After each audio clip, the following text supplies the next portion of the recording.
Hi everyone, welcome to the Invest Tokyo seminar. Really warm welcome for you guys. This is the Innovation is Everywhere webinar. So we'll be starting really shortly. Please hold on to your questions, and I saw that the Q&A is already coming. There is a section for that. And before you raise your hands or ask any questions, feel free to chat it up, and we will have a section on the Q&A for each panel discussion and each relevant program. So stay tuned for that. We are just going to wait for just 30 more seconds before we officially start. Thank you, everyone, and we will begin shortly.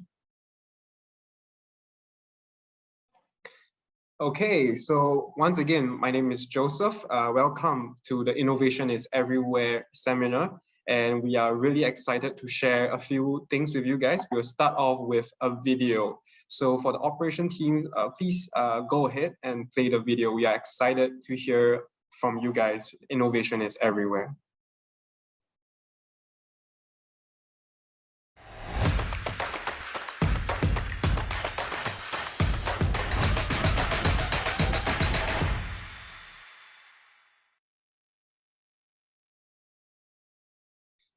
All right. So thank you so much for the wonderful video.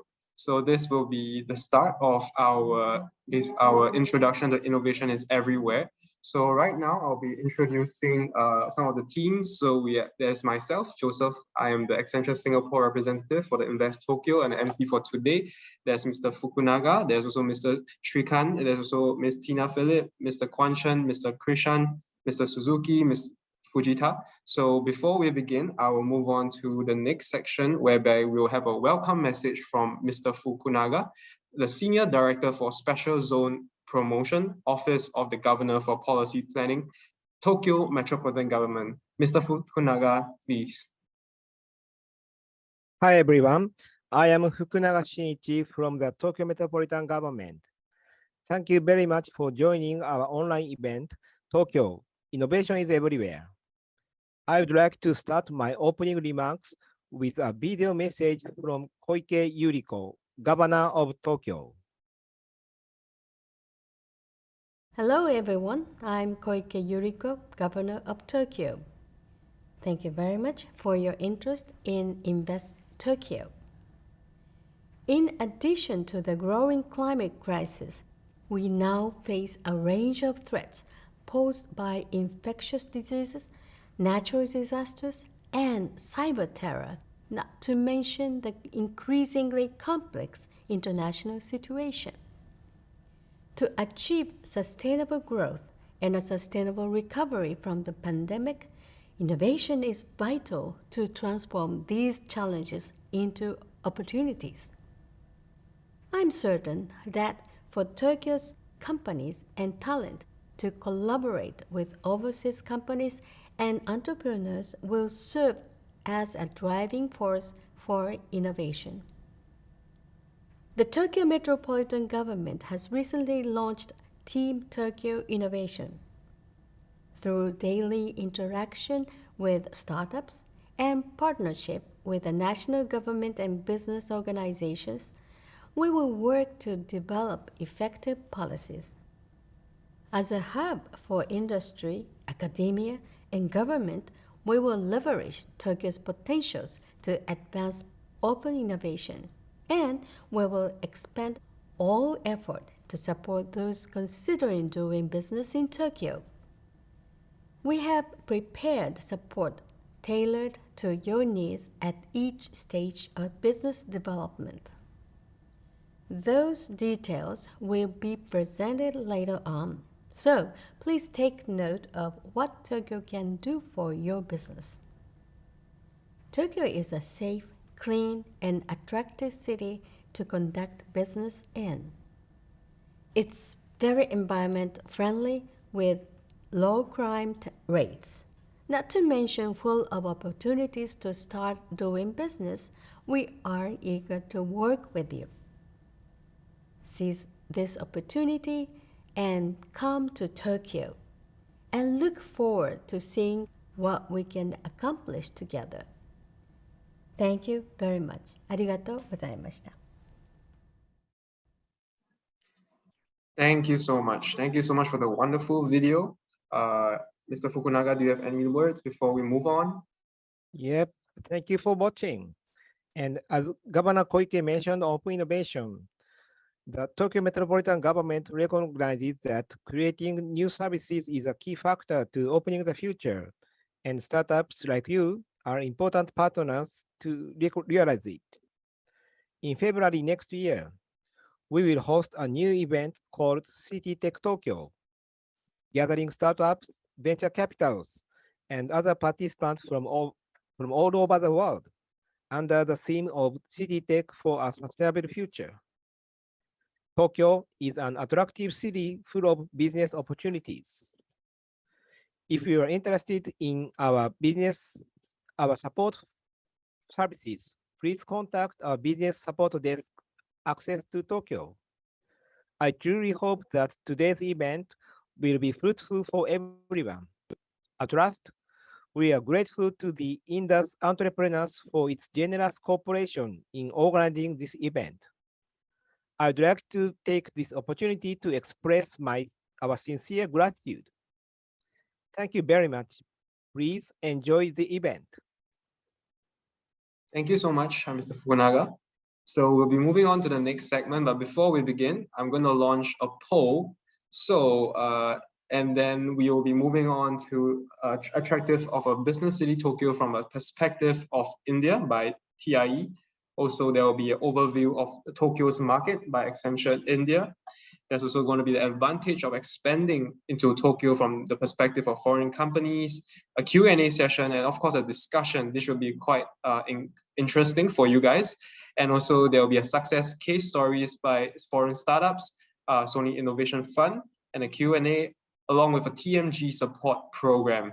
So right now, I'm going to launch a poll to ask you guys which one you guys will be very interested in. So please vote and click the respective agendas that you are very interested in.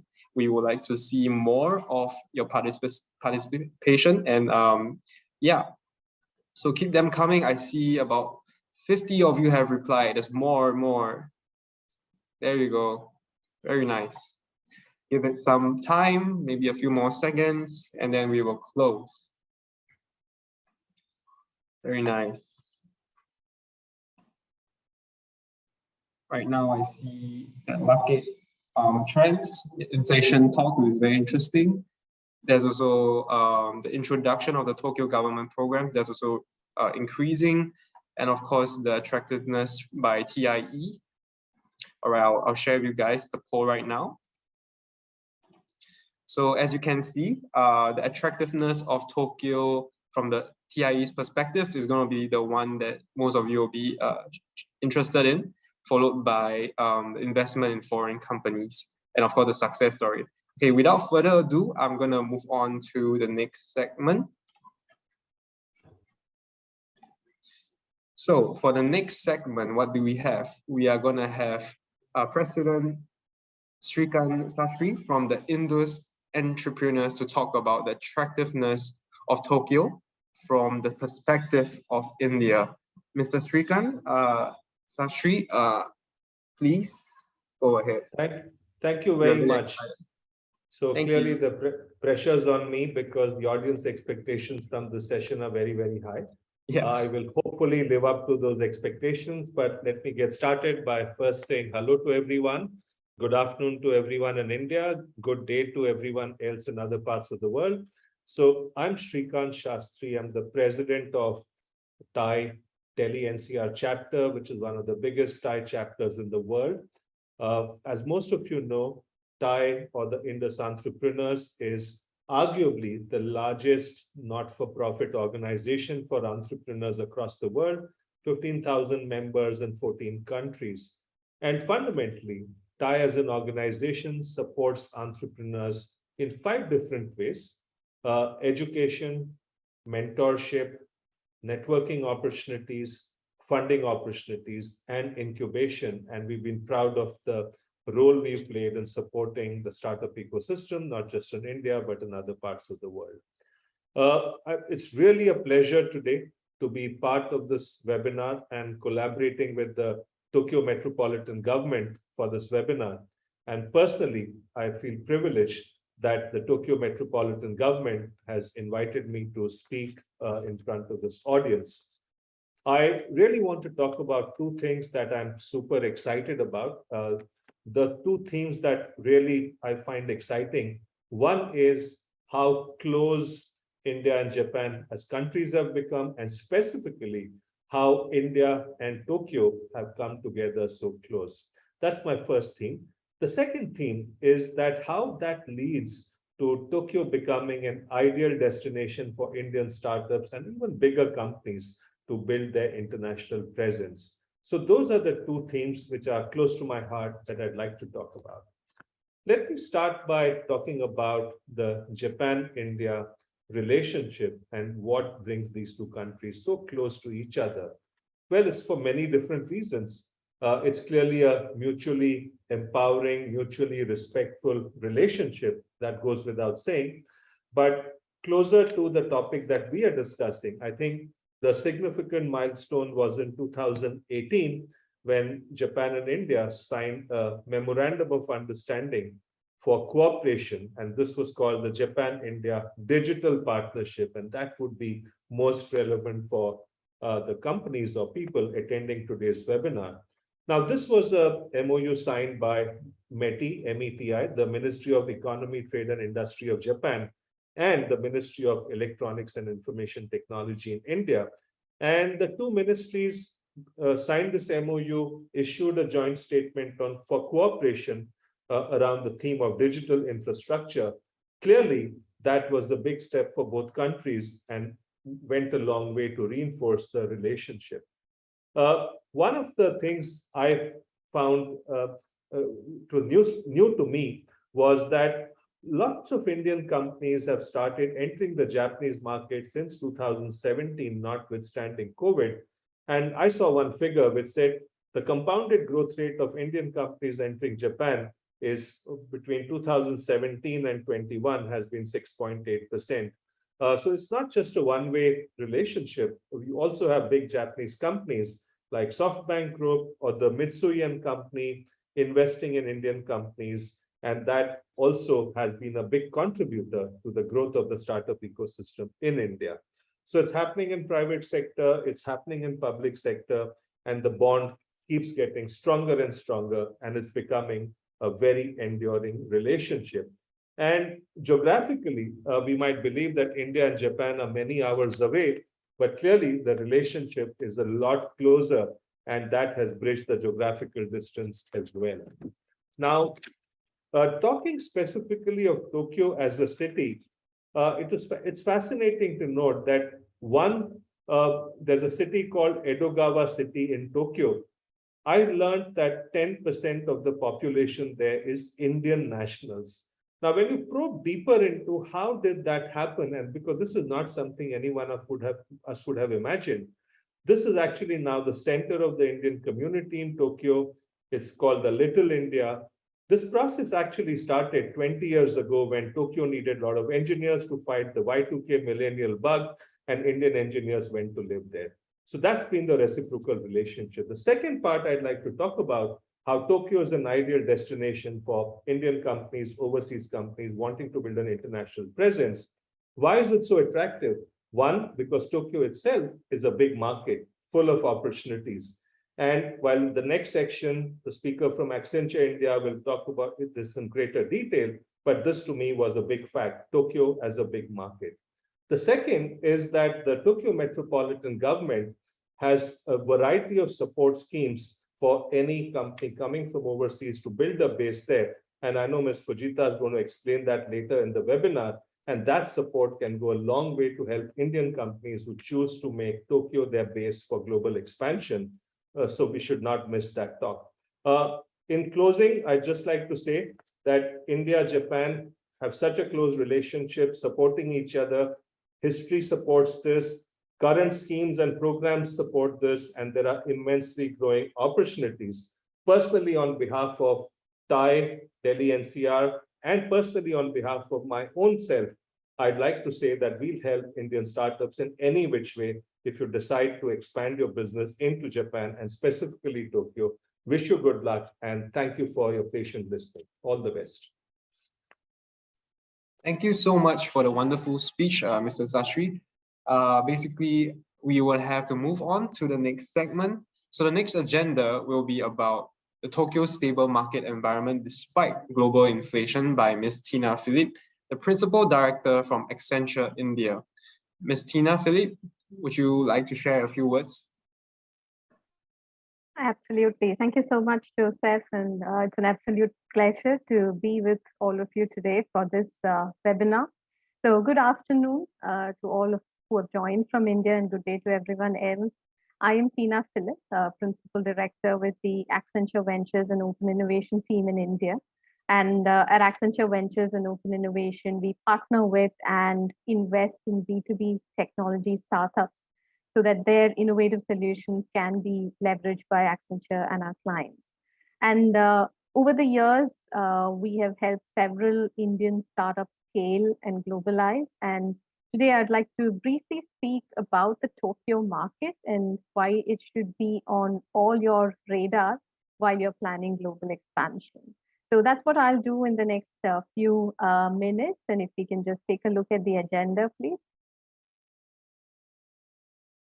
All right, so this is what we're going to talk about today. I will quickly give you an overview of the Tokyo market so that you have the basic information of how big Tokyo is or how small Tokyo is. We'll find out soon enough. And we'll also look at what is the impact of the global economic trends on Japan in general and Tokyo in particular. And of course, what kind of support we can expect for startups in Tokyo. So that's what we're going to cover today. And we'll go on to the first topic, which is to give you all a quick market overview. All right, so let's first look at the first aspect of the market overview, which is around GDP. And I'm sure that all of you are very familiar with country GDP rankings. But what about city rankings? So if we look at top cities by GDP, Tokyo is ranked just second in the whole world, right behind New York. And Tokyo is almost twice the size in ground area as compared to New York and is home to 14 million people. Now, to make things a bit more real, if we compare Tokyo with Bangalore, Tokyo's GDP is about 7 times or even 7.5 times that of Bangalore. Tokyo City is almost thrice as big as Bangalore and is home to about 1 million more people than Bangalore. So hope that gives you a certain idea about Tokyo's scale when it comes to GDP, population, and the land area itself. Next, I would like you all to take a look at the cost of living because, on one hand, of course, that's the scale, but Tokyo is often thought of as an expensive city, and indeed it is by Indian standards. But when you compare Tokyo's cost of living with that of Western cities, as well as Asian cities such as Singapore, Hong Kong, and Seoul, you would find that Tokyo has a lower cost of living. And that's what you see, it was ranked almost 117, whereas, the first few spots go to countries in Europe and then later in the US. So compared to Indian standards, yes, maybe a more expensive city, but definitely compared to the developed markets, Tokyo is not as expensive when it comes to cost of living. The next thing that, I'm sure you would all be interested in if you're looking at global expansion is how easy, difficult, how expensive is it to actually rent a space for your office.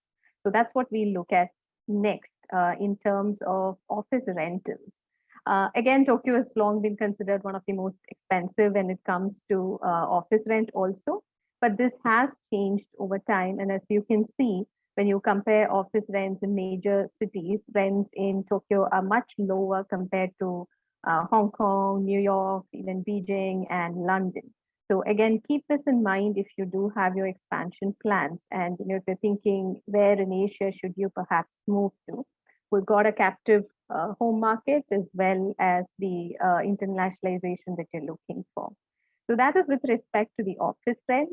And now we have looked at cost of living, we've looked at office rents, but what if you actually want to hire IT talent? So this just gives you an indication of the comparison of salary of IT resources in the United States with the ones in Japan. And you can see that it's lower than in the United States in all age groups. And in particular, the level is less than half for those in their 20s and 30s. So in short, Tokyo is a city with one of the world's highest GDPs, yet living costs, office rents, and labor costs are lower compared to other developed markets, making it an environment that is suitable for companies to expand. So that's, I just wanted to give you all that quick overview of the market itself. Now I would like to just speak about, the impact of recent world affairs on Tokyo's economy, because the recent issue around inflation, if you look at the first one, that has become a major issue affecting almost all countries. And that's the first one that we'll just look at around inflation. So as you can see, inflation has become an issue across the globe. It's triggered by soaring energy prices, the after effects of COVID-19, and the war between Russia and Ukraine. And GDP deflator, which is what you see on this graph, it is a measure of inflation. And as can be seen in Europe, United States, even in India, the GDP deflator is about 9 to 10% as compared to the previous year, which means that inflation is going to be that much higher in this year compared to last year. But in Japan, it's relatively stable with an increase of just about 2% compared to last year. So in short, inflation is perhaps going to affect other countries more than it is going to affect Japan. The next thing that I want to talk about is on the overall GDP itself, overall economic trends of Japan.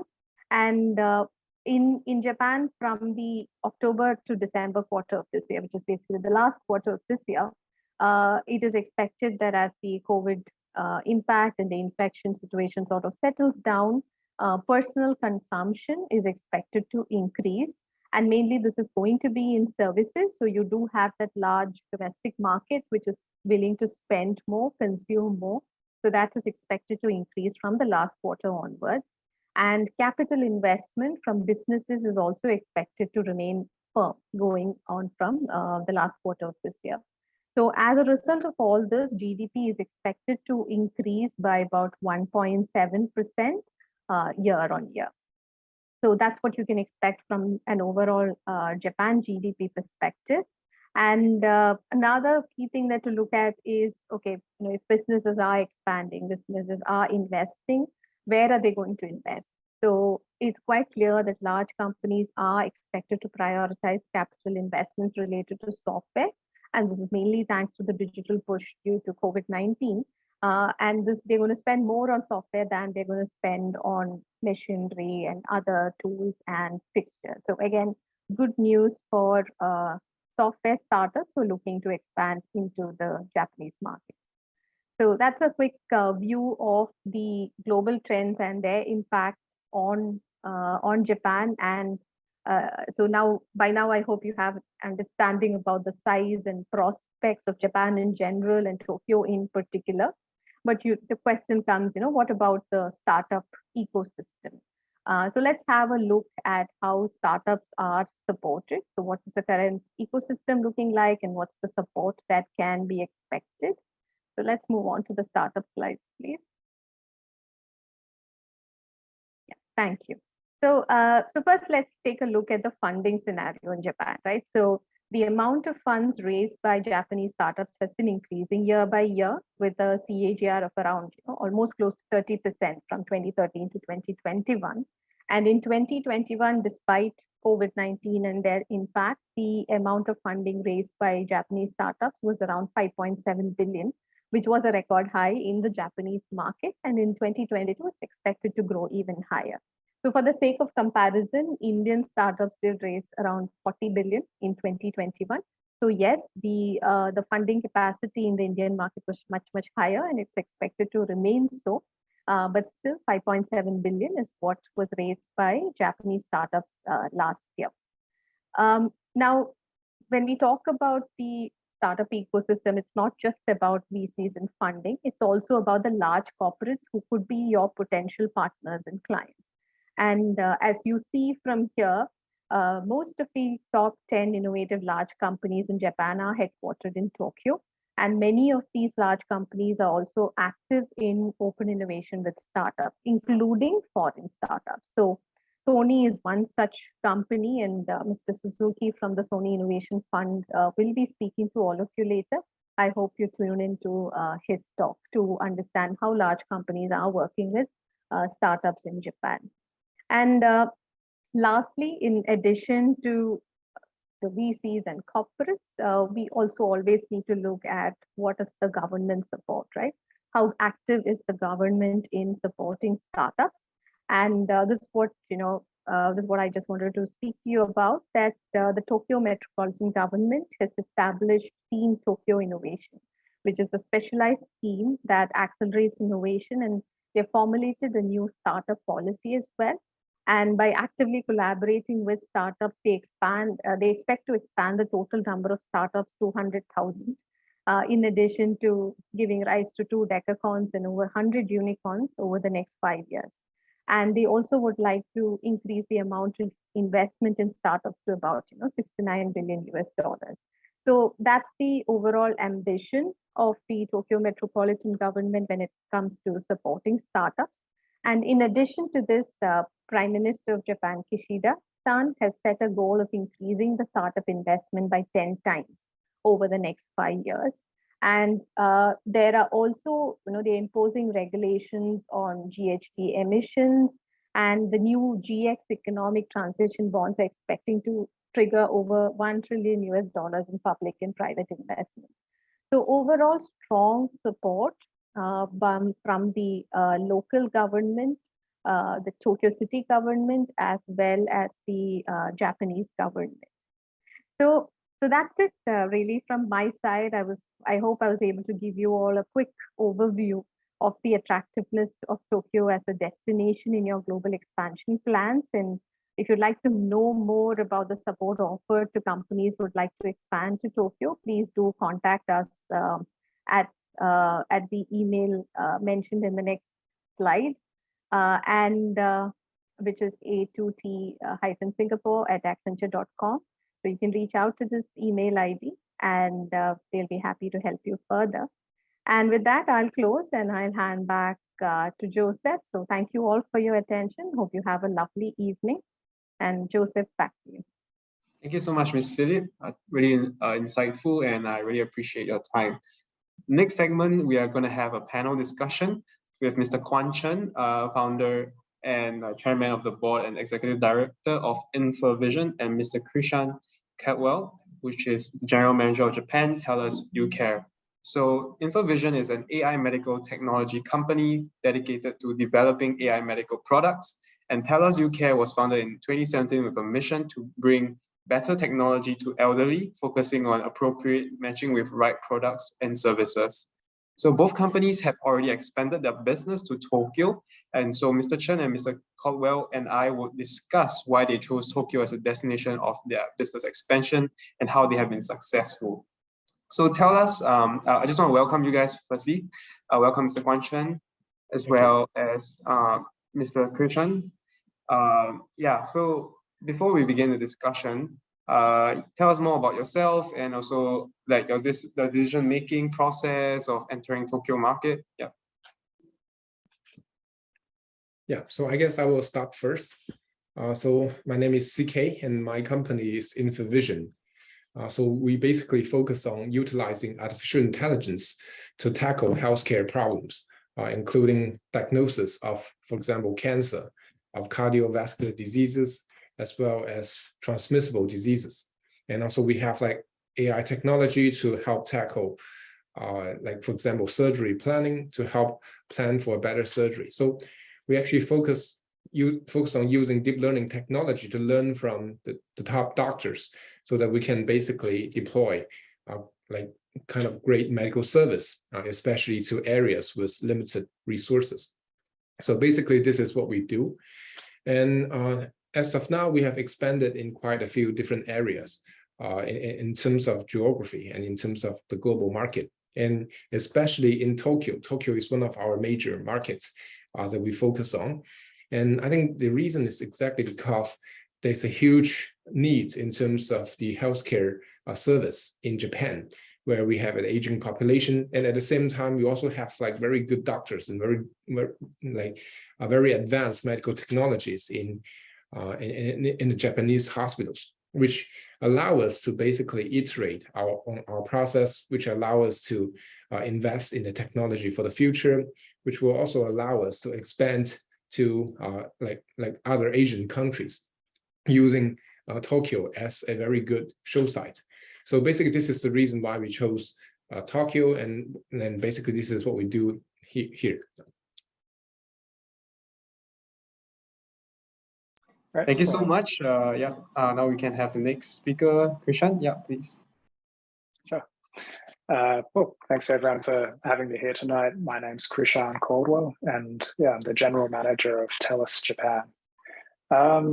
Yeah, essentially, TELUS is a company, it's an IoT company. We make these small radar devices that about the size of your hand, and they're able to monitor wirelessly your heart rate, so vitals, your location in a room, and also your sleeping patterns. We deploy those in elder care homes across Japan to essentially help understand what we call the life rhythm of people who live in these care homes, and understand or help caregivers understand how they can provide advanced personalized care in a way that empowers the caregivers, fixes health issues, and helps what is a extremely large population, the Tokyo government, as in the Tokyo area, live a healthier life. And yeah, do better. I guess, so we're actually a US company, but our main market is in Japan. And the reason we decided to come here was because Japan has such a huge aging population, but beyond that, Japan, and Tokyo in particular, is really at the forefront of understanding that they need to address this issue. And they've taken a lot of steps to do that. They have introduced subsidies across the nation, but also particularly in Tokyo, to encourage digital transformation. And also they took quick action during COVID to encourage people to adopt technologies and look at how they can better take care of people in a safe manner. Beyond that, Japan has an extremely rich history of expertise in manufacturing. It has world-class research institutes such as the University of Tokyo, who we work with closely. And fundamentally, they just have excellent robotics talent. So coming here, being embraced by a country who wants to help this industry was just a very easy choice for us. Yeah, thank you so much. So actually tell us more about the process before you enter Tokyo market. I'm sure there were a lot of like conceptions of people saying, oh, it's a very difficult market, there's a challenge, and what were some common preconceived notions that you guys have before you enter, and how was the actual situation? Was it actually better, or yeah, Mr. Caldwell, you can go ahead first.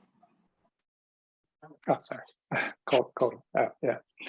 I guess, so I suppose a lot of countries don't think of Japan as having a strong software market, but we found that Japan actually has identified this, and you've seen with Kishida's recent reforms, putting people like Konotaro in charge of leading their digital transformation, is that they actually recognize this and really wanted the change.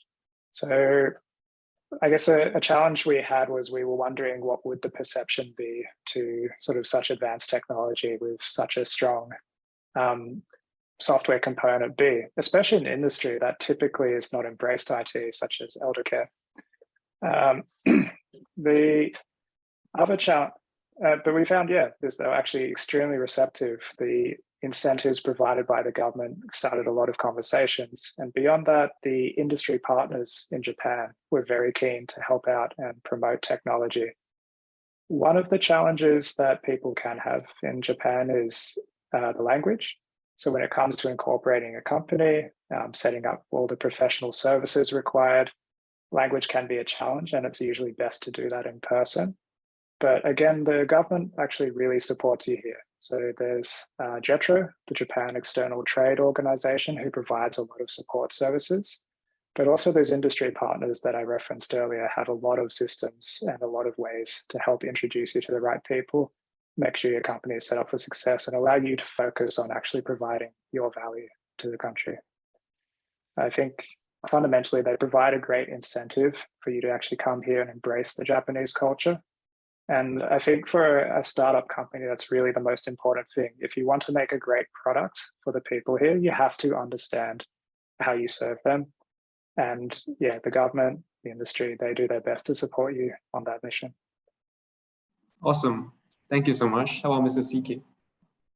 Yeah, so I totally agree with Krishan. So one of the preconception that we hear a lot about before we enter the Japanese market is that the market can be quite localized and can be rather conservative, which we find this to be true as we enter the Japanese market. But then we also find this very interesting divide, such that we see that in fact, indeed, customers are very rigorous, and customers are rather conservative, and customers are really down to the details, down to whether or not they can actually establish long-term trust. But at the same time, I think we also see very strong passion for new technologies, for new products to be adopted, very strong passion to actually see new ways to be implemented in the market. In fact, this might sound contradictory, but actually it's pretty much, I think it's basically the same concept that we are seeing, in which Japanese customers really, they are actually very excited about new things, to allow new ways in which we can actually do the same thing. But at the same time, they're also very rigorous in the process to validate whether or not this is actually true and what it can actually provide them, and whether or not they can establish a long-term trust with you. So for InfoVision, we are a very young company, but we are able to establish the trust fairly quickly, I think, in the Japanese market, as compared to most of the preconceptions that we have. And I think that's basically the exact reasons that we see. And we basically go through a very rigorous process of validating, proving that in fact AI can indeed help patients and help doctors to work more efficiently. But once we are able to do that, we actually see very strong support. We see very strong passion. We see very strong adoption to basically to use artificial intelligence. And we also see experts and industry players who basically wants to adopt this technology rather quickly. So I think this is actually kind of the contradictory unity of what we see in Japan, in which we will have definitely spend a lot more efforts to basically establish the trust. We will spend more efforts to validate what we have. But at the same time, once we establish the trust itself, I think it's going to last not 1 year, 2 years, it's going to be 5, 10, or even 20 years. So I think this is actually the beauty of Tokyo market, in which we are actually looking to establish partners that is basically going to last into the decades. So I think this is actually what we find in Tokyo. Yeah, that's awesome. So about the trust and also about the software, knowing about the product really well. So these are some important things for aspiring startups who are keen to expand to Tokyo. Tell us more about Krishan's perspective, Krishan, what would you think about the importance of what we have mentioned? Yeah, I mean, trust is an absolute necessity here. I think Japan, partly because of the language barrier, perhaps, but it has had a bit of a history where a lot of foreign companies have treated it a bit like an afterthought. They've done a poor job localizing their platform for the country. They've given it to various partners here who have wanted to commit for a long-term relationship with them. And fundamentally, they've been burned. We see this a lot in the care industry, where I won't name names, but there are a lot of companies that have services in care homes which are actively ignored. They just collect dust and they pay a lot of money for this. So again, emphasizing that being here is just so important, where you can build that relationship. You can show them that, no, they're not an afterthought. You are here to help. They get very excited. They want to work and succeed together with you. And they will do their utmost to basically establish a long-term working relationship and actually work with you to ensure that your product succeeds together. And that kind of feedback is actually quite rare in a lot of companies, but it means it really sets you up for success with the rest of your expansion in Japan. Awesome. Thank you so much. So let's move on to the next portion. So what are some examples of innovation created through the collaboration with the Tokyo/domestic partners that you guys have experienced?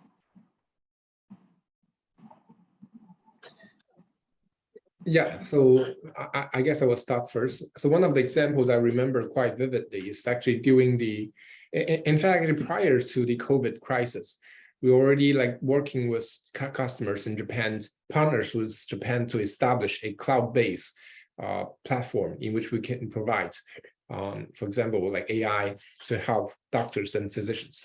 So I think we have been working on infrastructure. We have been working on the outline of the system. And in fact, during the COVID crisis, we are able to use this system to be able to actually provide services to physicians and provide services to healthcare centers. And this is actually an innovation that we have in Japan, which allow us to expand to other markets. Now, once we basically follow, for example, the outbreak to other countries. So I think this is actually an example in which what we are doing is not exactly we are coming here to sell a product, a very existing product, but when we are talking about an innovative product, when we are talking about new technology, I think it's more about the co-creation process with the customers, especially with the early customers of probably still imperfect product in the very beginning. So basically, we are co-creating with our doctors. And obviously, we also have extremely passionate team members working in Tokyo to actually provide the service, to be able to work with the customers. And then they basically, I will actually say they risk a lot to actually provide a service during the COVID.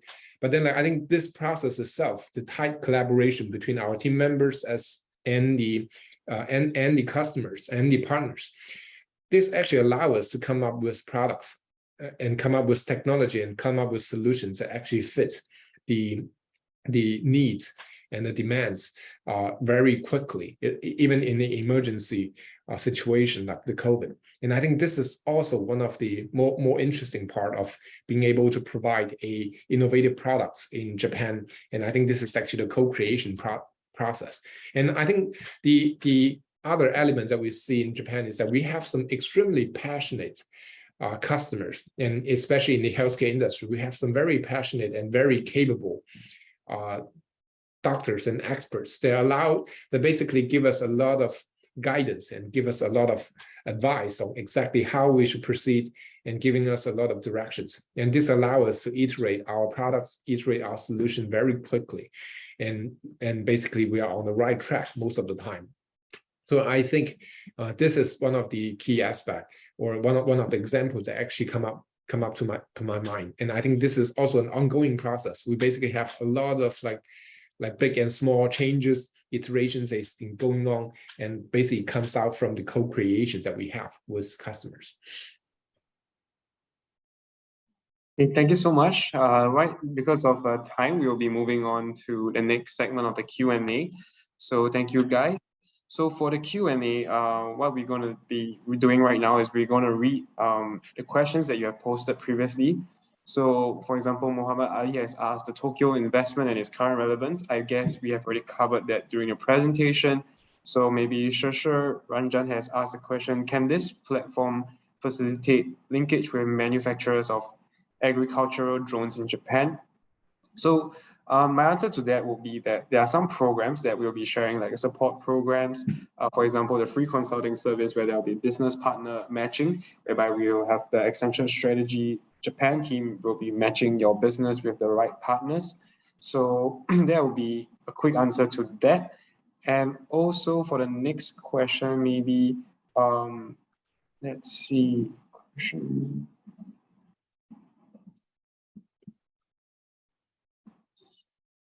Is this an Accenture program? Yes. So the strategy team is conducting the free consulting service in partnership with the Tokyo Metropolitan Government. Yep, I hope that answers that portion. Hi, I'm Srikant, representative of 42 Labs. We work in cryptographic digital identity space. Our customers are Indian Defense. The question is there any Accelerator programs? Yeah, stay tuned. Later on, there will be some support programs that we will be sharing by some of our team members who will be sharing on the Invest Tokyo support program. So stay tuned for that.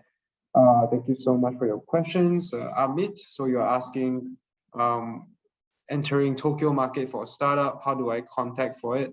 You can inquire in the email below. So the Access A2T-Singapore email is a good place to start. Please check in the comment section. Okay. Okay, here's a technical question. So what's the support for enterprise software as a service startups in deep tech technologies in Tokyo? So any of you guys want to answer this? So like a technical question on the software as a service. Is there a support? And what kind of support did you guys get? Is it maybe CK or Krishan would like to share on this? Yeah, I guess the local universities here all have funds. So they're basically willing to help work with you on a research level and potentially look at commercializing together at a high level. But there's also initiatives through more government services here as well. So METI, the Ministry of Economics, Trade and Investment, has a couple of programs that are able to support. One's called NEDO, which I think recently closed, but there's another one called AMEDO, which I believe is still open. And they're programs that support people applying who are in small startups, even very, very early ones, and basically looking for funding to do partner collaborations into deep tech research projects. So I'd recommend looking at them. All right, thank you so much, Krishan. So let's see, I understand there's a lot of questions going on. We will answer them as much as we can. Let me see. We make solutions for blockchain. So a question on blockchain, maybe for CK or maybe Krishan, like what do you guys think of the blockchain space to be in Japan? I have to apologize. I have very limited knowledge in this area, so I think I'll just leave it to Krishan. I can't say I'm an expert either, but blockchain and cryptocurrencies as a starting point really took hold in Japan. But prior to the crashes, they were very widely talked about. And actually today, you still occasionally see ATMs and even shops who accept payment in Bitcoin and various other cryptocurrencies. In terms of how blockchain and some of the technologies based on it, such as NFTs, perceived, they are actually extremely popular. And a number of the city governments in the area, Shibuya government, has held a number of events actually recently, specifically about NFT technologies. So there's a lot of interest in the area. I know a lot of the deep tech funds are actually looking very closely into blockchain technologies. So it's well received here at the moment. Thank you so much. That's really quite interesting that there's this trend going on in the NFT space by Tokyo. I hope that answers the question on the blockchain space. So there's also another technical question. So on the health tech, so the question was asking, do we have a scope for mental health services for the aged in Japan? Yeah, I think this is definitely a fantastic direction in which we see. Like when we're dealing with some of the major diseases, what we see is that, in fact, the side effect of mental illness is sometimes even more severe than the disease itself. So I think this is definitely a great area to work on. All right. Thank you so much, team, and also the panel for having this awesome discussion. Because we are short of time, we'll be moving on to the next segment. So I would like to invite the next section. Maybe the slides could switch to the next one. Yeah, but thank you so much, Krishan, and also CK for sharing such an insightful Q&A discussion. And next, I will be introducing Mr. Suzuki Daisuke, the Senior Investment Director of Sony Ventures Corporation, on the successful case of investment in overseas startups by Japanese companies. Mr. Suzuki, please go ahead. Hi, good evening and good night from Japan. I'm Daisuke Suzuki from Sony Ventures, which is a 100% subsidiary of a Sony Group, to run the multiple funds. So can you share the screen? Yeah. So our fund is called the Sony Innovation Fund, and we currently run 4 funds under our general partner company. So before getting into the details of our fund introduction, let me introduce myself.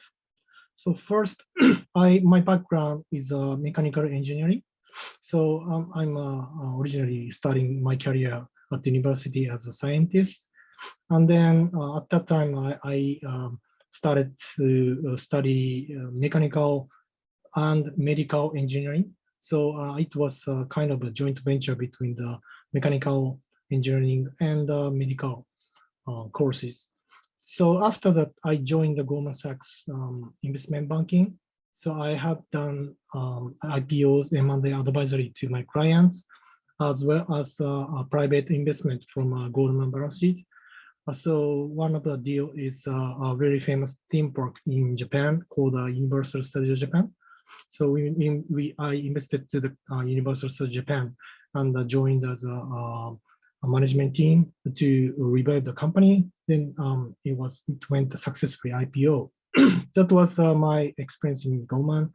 Then I joined Japan Airlines, which is one of the national flag carrier in Japan. And while I'm working there, the JAL went bankruptcy, and it is recently it was some drama, TV show is made on the story based on the story of Japan Airlines bankruptcy. But I was real. I had the real story of the Japan Airlines bankruptcy. So I made a revival plan for the Japan Airlines, and then it went successfully. So JAL is now get to the great airlines again.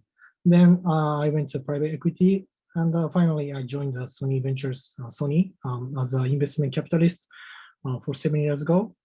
And recently, my major coverage is health tech and the enterprise solution, IoT, and DX kind of things, and plus environmental impact fund.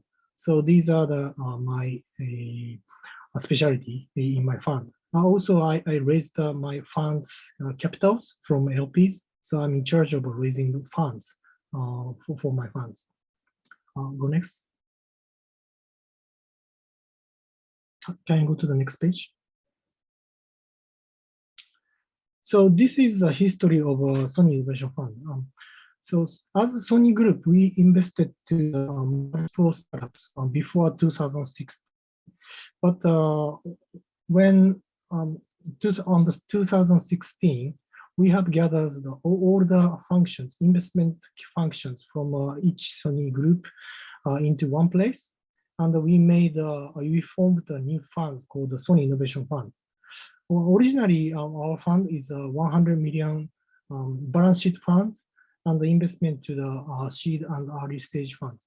But after 2-3 years, we have made a multiple experience to invest into the many companies. So we decided to create a new fund with outside LPs. So on 2019, we established a second fund with 150 million US dollars funds. And then now, 2022, we are currently raising a third fund, and it's almost closing. The fund is already established, and we are now doing the final closing process. I'll go next. So as you can see, we have very global team. So Japan is just 1/3 of the team, and 2/3 are global teams. And I am in charge of establishing India teams in 2019. So before the 2019, we didn't have a capability to invest into the India. But at that time, it was before COVID. But we believe national GDP growth of India is huge and most attractive among the world. So we decided to establish a new India teams. And then starting from one guy, Mahesh, in this picture, maybe you can find on the LinkedIn or Facebook. And also India team is very successful. So we hire a new other lady here. So now two members in the India, and also some of the Japanese members, including me. is covering or supporting India team to invest into the India. That's what we are doing today. Next, please.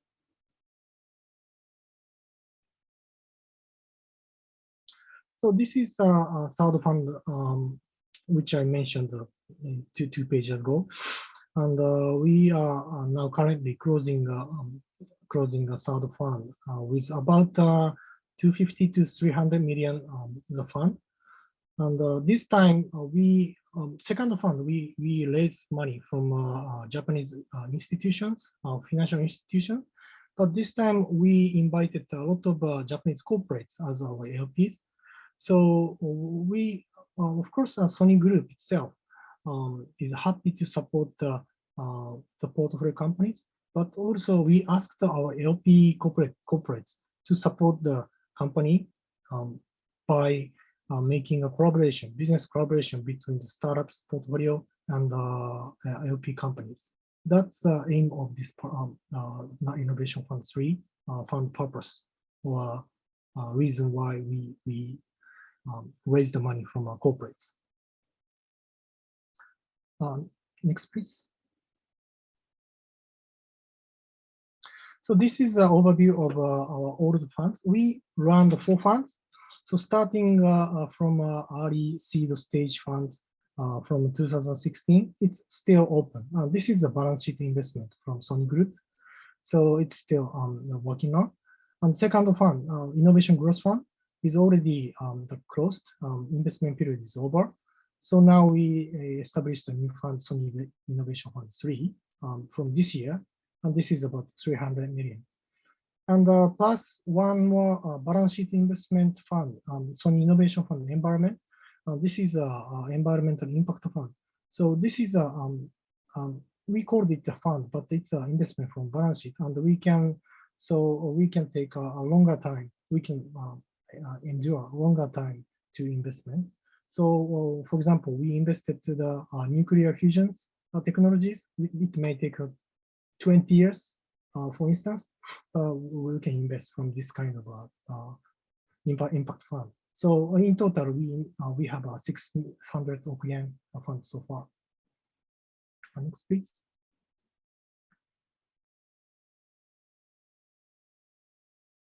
Next, please.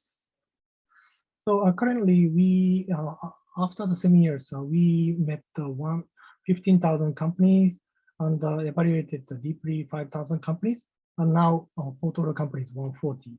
That's today's situation. Next, please.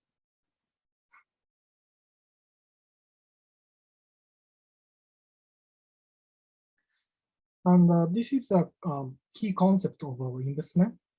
First, Sony has industry and the technology experts in the business units or engineers, and they can evaluate the DD process when we consider the investment. So we will investigate the company startups based on our specialist evaluation.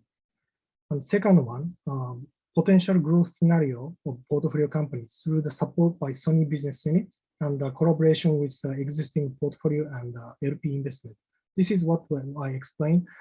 Our investment key thesis is after investment, we put together Sony Group or our LP corporates together with startups to make a collaboration. And then we aim to increase the value of the portfolio companies.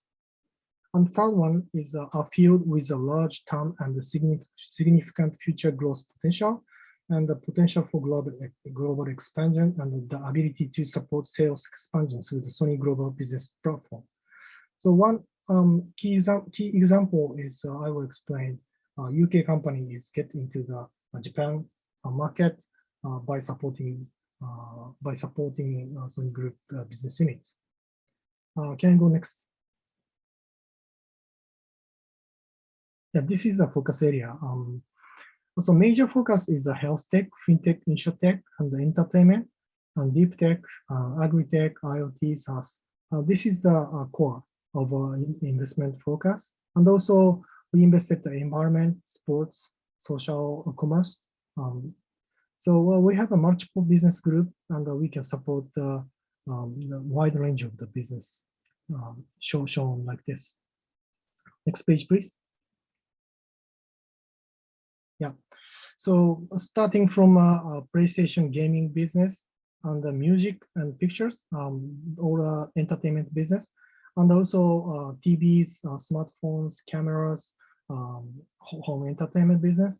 And also we have one of the largest market share sensor company, Sony semiconductor company.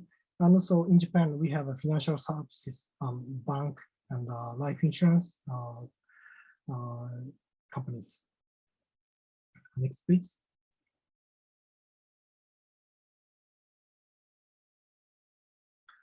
So this is one of the key pages I want to express here today. Out of all portfolios, 40% portfolio has some kind of collaboration with the Sony. So one example is What's Rewards.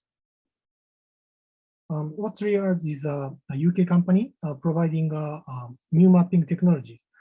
And we also have a new business for the taxi company, Everyone's Taxi, or Minna Taxi in Japanese.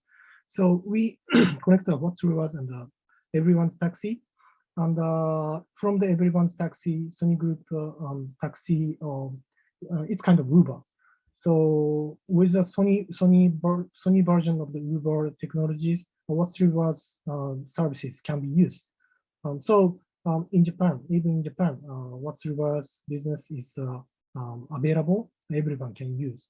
Even the foreign people come to Japan, they can input with English. No need to convert to the Japanese. So that is one of the successful story to collaboration, crossover collaboration. Go next. So we have 2 minutes. So let me summarize what I want to express, what I want to share with you about investment into Tokyo. So first one, in the previous sessions, you already see that on the first half of the 22, still Japanese BC investment is the same volume as the 21, so not decreasing, unlike US or global. However, we assume economic macro environment will affect gradually private market, even in Japan. So we should expect some less investment into this Japan. So we should prepare, or startups should prepare for the winter period. So what should we do for now?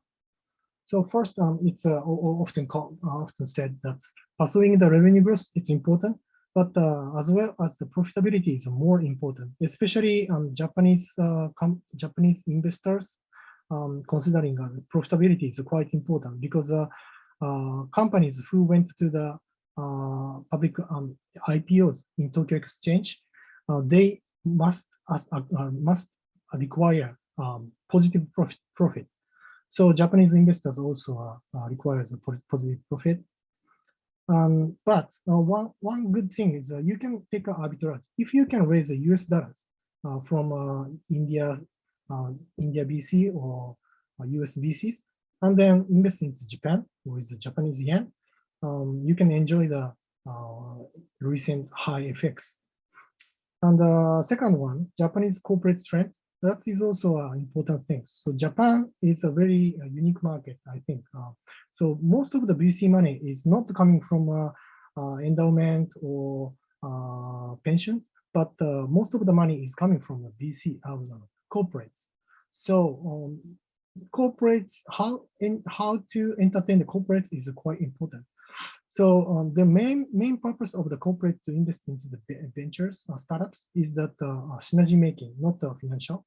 So what you should do is if you really want to do the business, you must entertain the Japanese the partners, and the key point is, I think, English. So I think most of the Japanese companies is not accustomed to speaking in English. So maybe if you really wanted to get into the Japan business, I recommend you to find some good Japanese speak candidates. That's a key to make a detailed discussion with the Japanese company. And also Japanese company, as I said, they are looking for synergies with the startups. So if you contact with the Japanese companies, you should prepare well how you collaborate with such a Japanese corporates more concretely. That's quite important.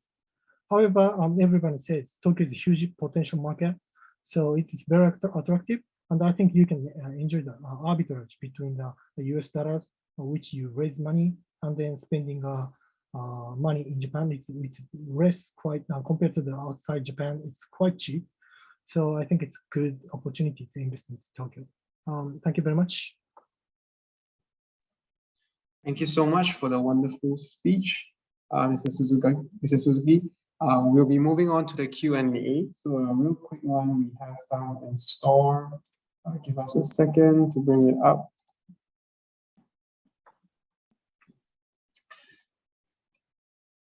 Okay, so for Mr. Suzuki, how do Japanese corporate venture capital see Indian startups in general?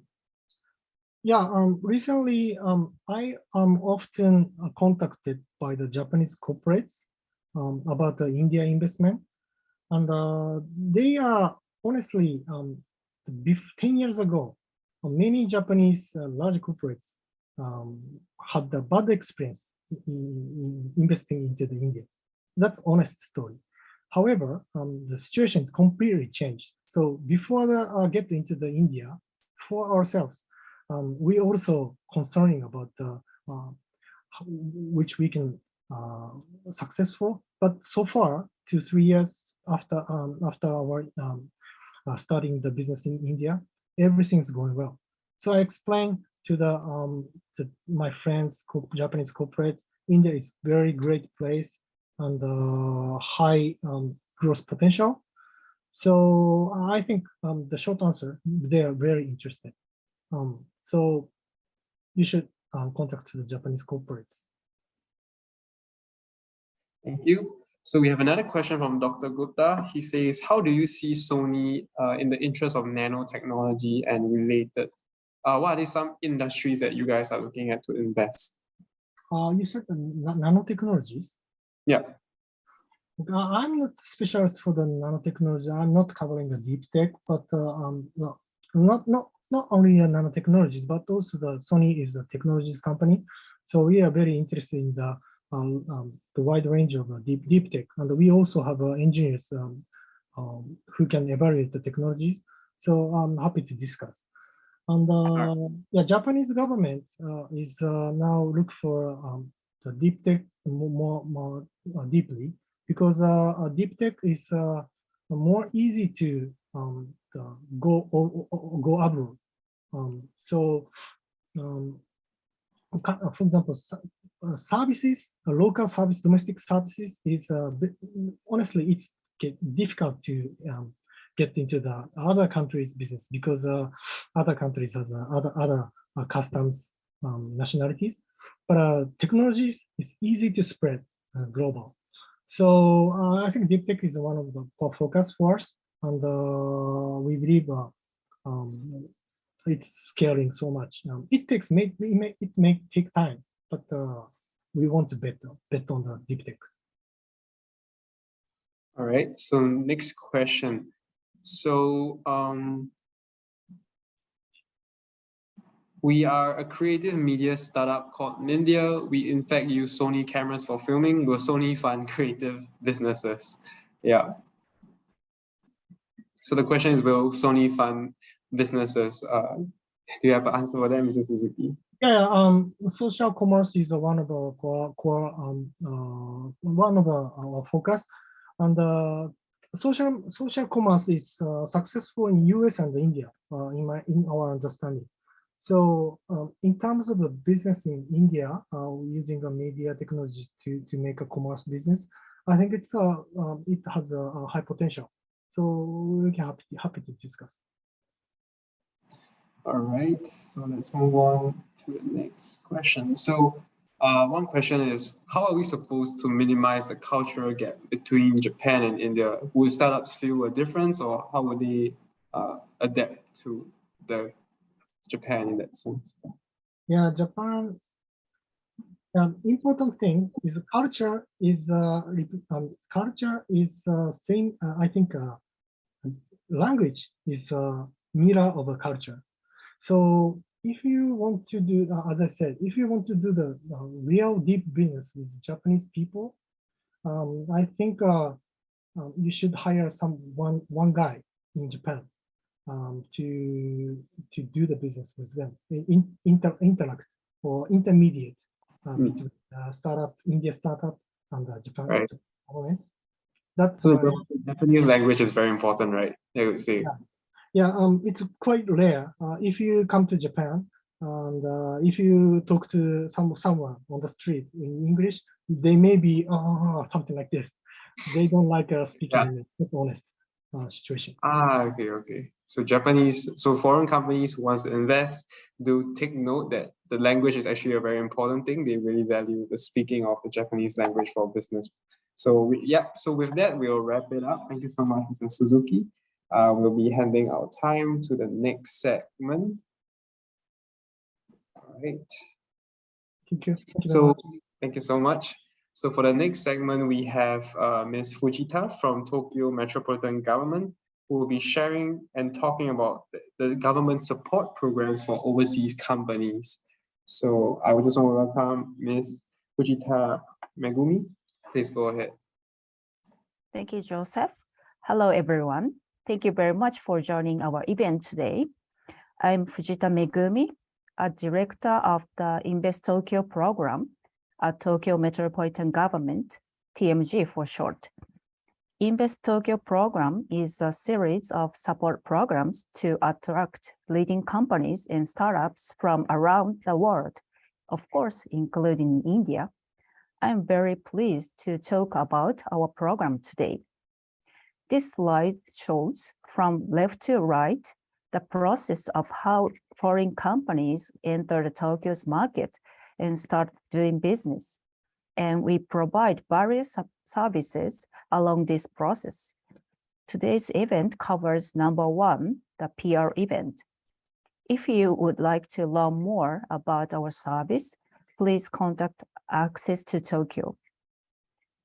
Access to Tokyo, which is called A2T, will be your first touch point of our service. We have offices in 4 cities: Singapore, London, Paris, and San Francisco. Singapore office is the closest to India, and it is represented by today's MC, Joseph. So if you have any questions, please contact him. A2T members, including Joseph, will provide you with insights about the Japanese market and explain various support options. Also, in this session, we would like to introduce our free consulting service for tech and fintech companies who are willing to set up an office in Tokyo. It is a tailored service based on your needs and factors that affect your decision making for business expansion into Tokyo. In many cases, companies request us to support market analysis and entry strategy planning, which are highlighted in dark blue, but we can also support business partner identification, office research, and registration, incorporation indicated in light blue. Let me explain about the process of this service more in detail. First of all, please contact A2T to learn more about our service and conditions. This program is on a selection basis, so after applying, selected applicants will be asked to fill out the support request form to receive free support for 1 to 2 months.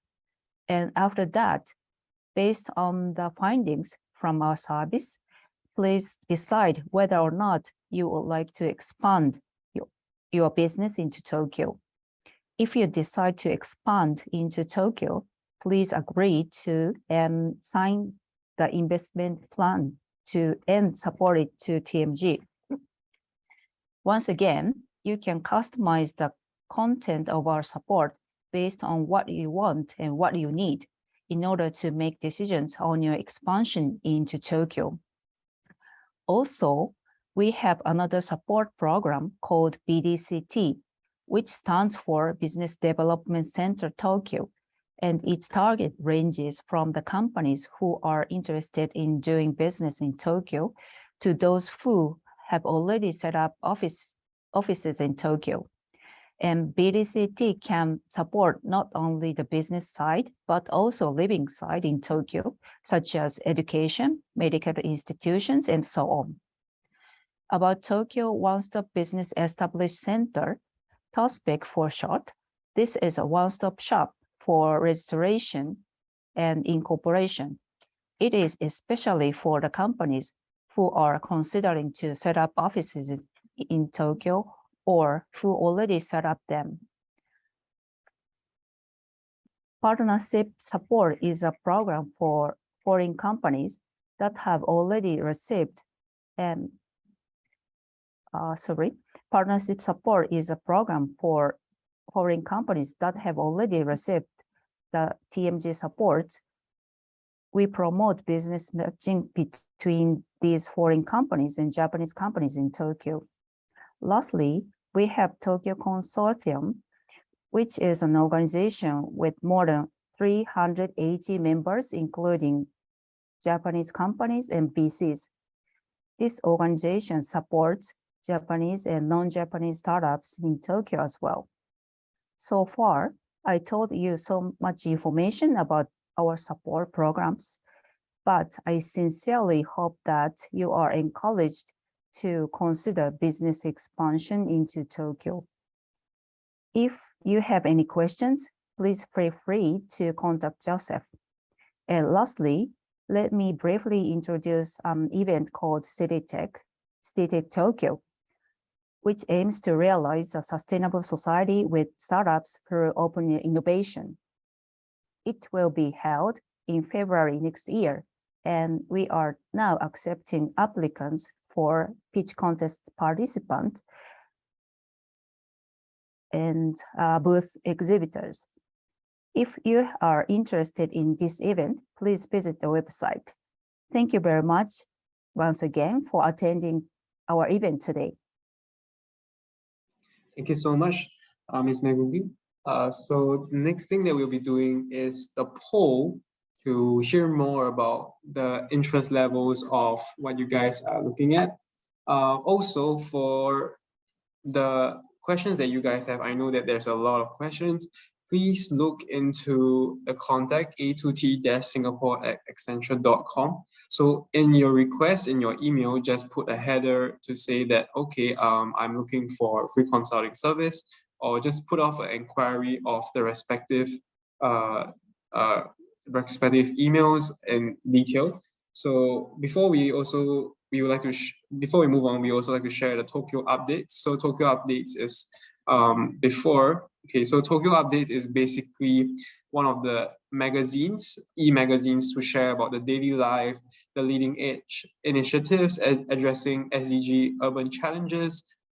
Please scan the QR code if you would like to hear more. So all this is basically covering the business, the technology, and to understand Tokyo better. So you know that the speakers talk about the cultural understanding, how there should be a trust in the product or in the people. I think the Tokyo Updates website will be a fantastic way to understand market research, to understand the products, whether they can cater to the people in Japan. So once again, please scan the QR code, come to Tokyo, and you could be our next story. And yeah, so that will be all for Invest Tokyo portion. We will have also the polls that we will be launching really quickly.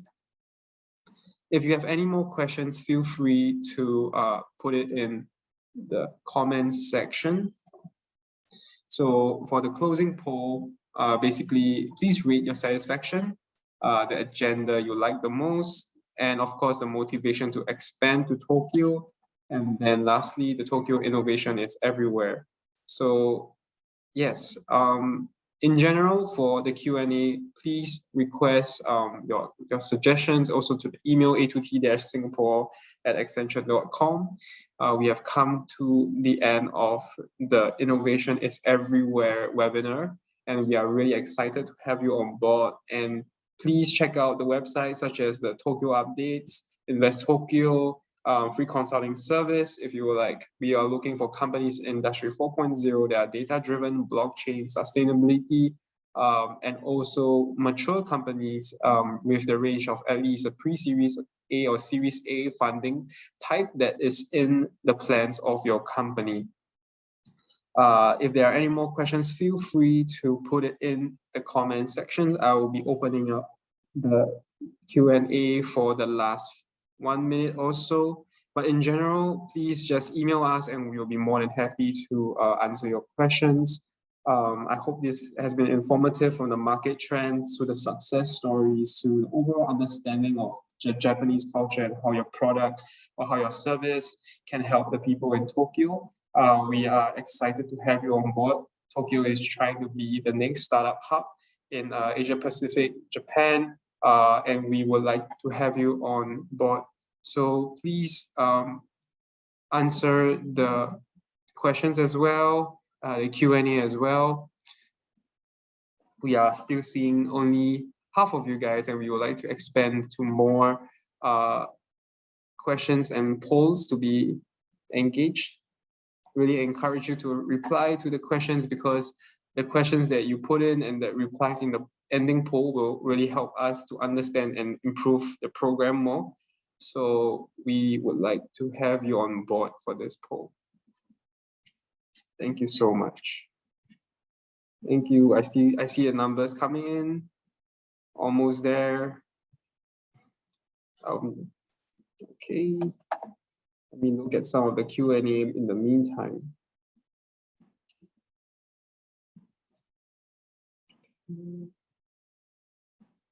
So in general, the question, let's say you ask, invest in pre-revenue startups, I would say the free consulting service and the support programs are more for companies that are mature in that sense. So maybe a healthy profitability is there, a larger headcount, a Series A funding, all this is things that we will consider. We will engage you via email, and also just, as I said earlier, just contact us and we will ensure that we send you a pamphlet of the support programs. We will also send you the free consulting service. Yes. So thank you for joining us. And yes, the email is there. And also check out the Invest Tokyo website, and you will find out more whether this expansion plan will be good for you. Also, if you're sharing on social media to get our attention, feel free to put hashtag Tokyo Innovation in your social media posts. We are looking at these social media platforms to advertise as well. So if you would like to capture the Invest Tokyo team's attention, please tag hashtag Tokyo Innovation in your LinkedIn. So at the end of the webinar, there's also a digital brochure. They will be happy to send it to you guys, and I hope that you will be happy to receive it.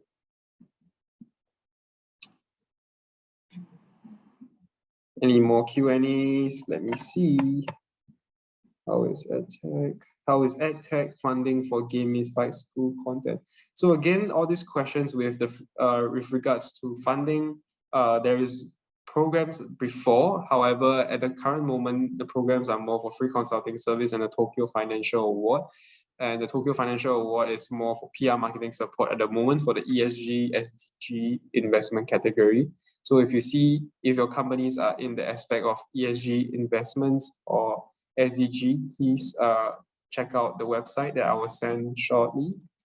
So we are looking and hoping to have your applications, the Tokyo Financial Award. However, the thing is, you have 2 more days to apply for this one. So please check it out. I've just said it, finaward.metro.tokyo/JPY. How is cloud adoption and data in Japan? I would say it's not bad, and it's a good industry if your company is well funded. LinkedIn. post is in the chat as well. Please like Facebook as well. Please like the post. Please join the post.